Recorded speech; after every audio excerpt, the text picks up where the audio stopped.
The good lady, County Commissioner Makueni Agwabi, very good. PS Terry Mbaika will not be recognized if I don't recognize her. Regina Ndambuki, the chair. Chair of Tanathi will not be recognized if I don't recognize her. Your Excellency, this is Mweni Museo. Marvin down there. I just wanted to check whether you're here. Your Excellency, allow me to say that as I began this, my speech, I said this is a dream come true for the country, the region, and everybody else. And I thought I can ask you to find a way where county governments plug into innovation using Conza, because we can have this building and people here. But the heart of innovation will happen out there in the counties. I say so because I run the best innovation center in the country, recognized by award in Makueni.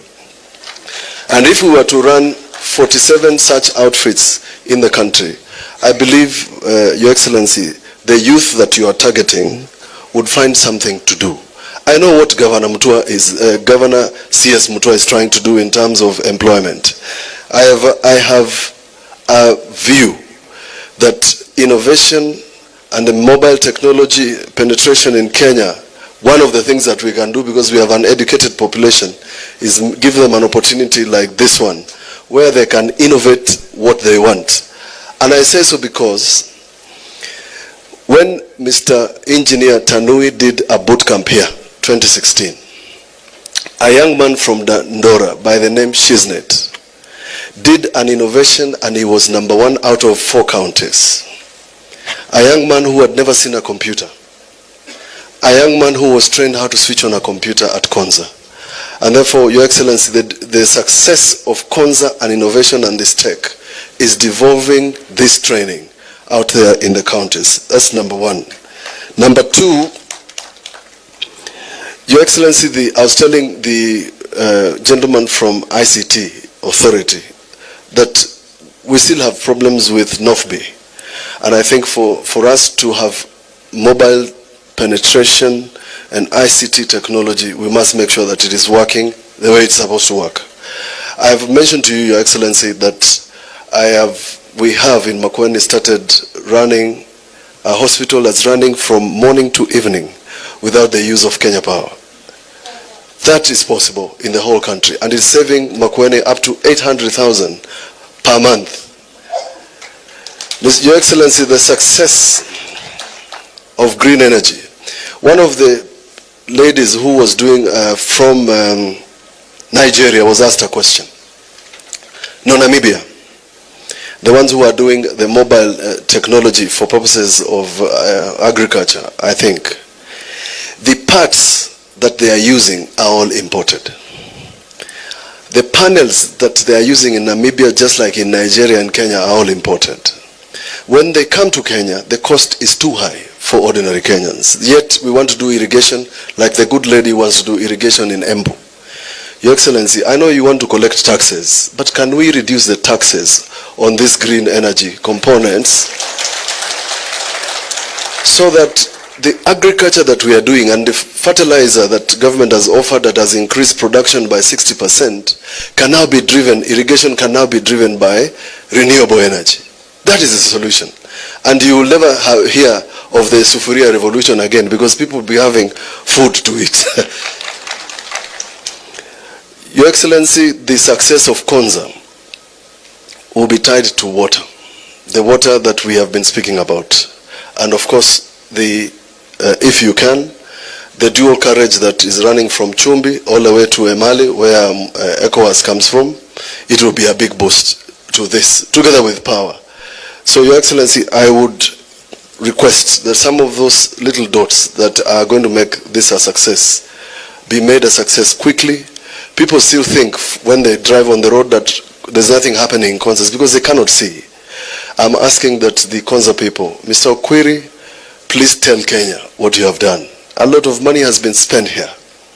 I know you have run something through a good gentleman who I know, Alex Chamwada, but Kenyans do not know. that in Conza, you have a facility for cleaning water that you use for sanitation that can be recycled. Nobody is aware. Nobody is aware that you have a data center here. I'm asking you to tell Kenyans that something is happening in Conza. Otherwise, they think it's a phantom. They will be possessed by those demons that the president was talking about the other day. Your Excellency, the matter of water for us is critical, because once you provide water to Conza, the people along Mombasa Road, and Makueni carries the largest portion, will have water to drink and will have water for irrigation. So, Your Excellency, as we celebrate Conza, we want to open Conza to the country and to Kenya. And the only way to do it is for the people surrounding Conza must feel part of Conza. They must feel that they have power, they must feel that they have water, because it is available. There's a gentleman who is now, this gentleman who works, I'm told now works in the office of the president. This gentleman nearly was sweating blood to just get water pumped into Conza. So this is my shuja for today, Mr. Hamati, for working very hard to ensure that we get water here. Allow me to recognize PS Betty Njagi. I'm told you are here. Very good. You are the PS for Blue Economy. I'm done. Thank you very much. We ask you to come because every time you come there's something new. I'm told there's Riara University starting here. There's a complaint.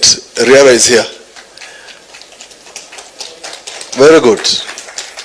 Si muangalie vile mutapata locals wakuje kufanya kazi huku.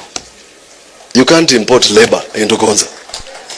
Haiwezekani, because we have Mutiso, Makao, Muikali who know to do the things that we should be doing here. Something very serious has happened here and I have discussed it with Tanui.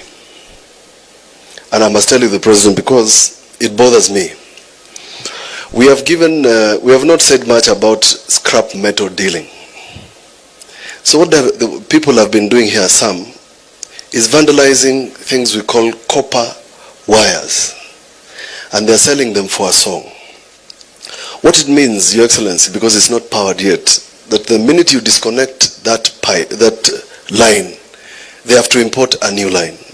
Can we find a way of making sure that people who are not of goodwill vandalize our projects? They steal our panels, they steal our pipes. Now they have come to Conza because nothing is happening.